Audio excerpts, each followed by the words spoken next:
फिर वही बाबर आजम और फिर बाबर आजम के वही फैंस।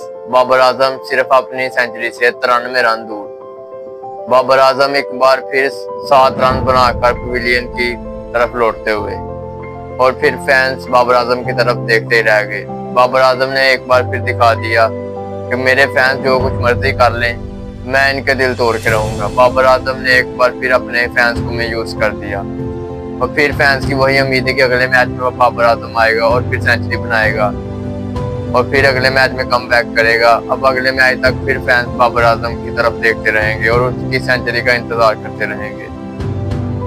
तो बाबर आजम भाई, जब बाबर आजम का दिल करेगा ना, वो तभी सेंचुरी मारेगा। वो अपने फैंस की तरफ नहीं देख रहा, फैंस के दिल तोड़े जा रहा है। फैंस आंखें फाड़ कर बाबर आजम को देख रहे थे। जब बाबर आजम ने पहली कवर ड्राइव मारी, पहला चौका मारा, तो ऐसे लग रहा था कि बाबर आजम आज अलग ही अंदाज से खेलेंगे और आज बाबर आजम की सेंचुरी पक्की है। मगर नहीं, फिर बाबर आजम ने वही हरकत दोहराई और फिर वही स्पिनर आया और बाबर आजम को आउट कर दिया। बाबर आजम आखिर स्पिनर से क्यों ही आउट होता है? टेस्ट में भी स्पिनर से आउट और कल भी स्पिनर से ही आउट। स्पिन ऐसे है जैसे बाबर आजम को खा जाती है। फास्ट बॉल को ऐसे बार बार के कवर ड्राइव मारते हैं और स्पिनर की दफा बाबर आजम को मौत पड़ जाती है। ये कौन सी गेम हो रही है? बाबर आजम सब स्पिन खेलना भी सीखो। हर दफा स्पिनर से आउट, हर दफा LBW आउट।